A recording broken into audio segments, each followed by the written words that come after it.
Yo, quand j'étais petite, ma mère elle m'a dit t'es on a mission, écris donc des lyrics puis prêche-les vite. Tu veux du loot money mais ta plainte est vite. Tu vas être le tweet, 27 ans faire le kick. Faut tu pop campagne, Carmen champagne. Grosse bébine mauve, couche le magicien dans van. Ton ride est en panne, fait que tu roules des balades pour des foules de madame. T'es-tu là, marimé, t'as du gloss sur le body. Tu te frottes sur le volet, ta moyenne est trop petite. Fait que tu choques sur le mat, t'es fake account pour te moquer. Facebook peut me croquer, toi tu peux les tromper. Moi j'ai rien à montrer, c'est what?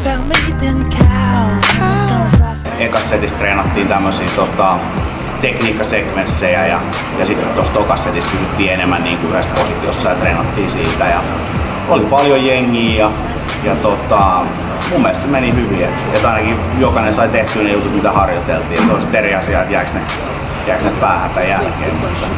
Le bis comme sort la limousine, je viens de rencontrer ta petite cousine par la fenêtre. Puis même si tu m'invites, j'irai pas à ta fête. Y'en a envie d'autres justement, ils m'ont pas vu, j'suis sur le bike de Airline.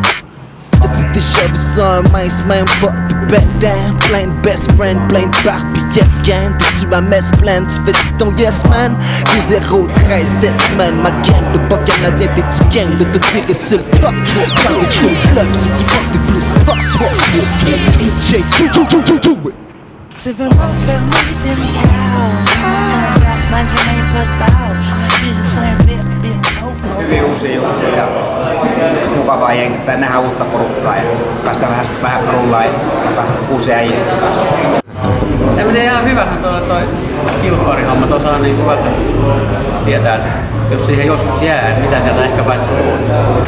Mun mielestä tosi hyvä, että on niin alansa osaava ihminen opettamassa. Ne on aina mielenkiintoisia. Aina on kiva nähdä erinäisiä näkemyksiä. Oliko hyviä tekniikoita Eetu? Ihan sairaan hyvin. Semmoinen mitä joskus joku käyttääkin. Tai olla kohteena. Mun mielestä tekniikoiden taso oli just sopiva. Oli.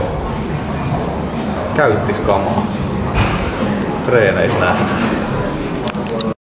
No ihan hyvät fiilikset tietysti jäi, että se, että miten meni, niin ehkä pitäisi kysyä niinku teidän harrastajilta enemmän, mutta omasta mielestä niinku meni tosi kivasti.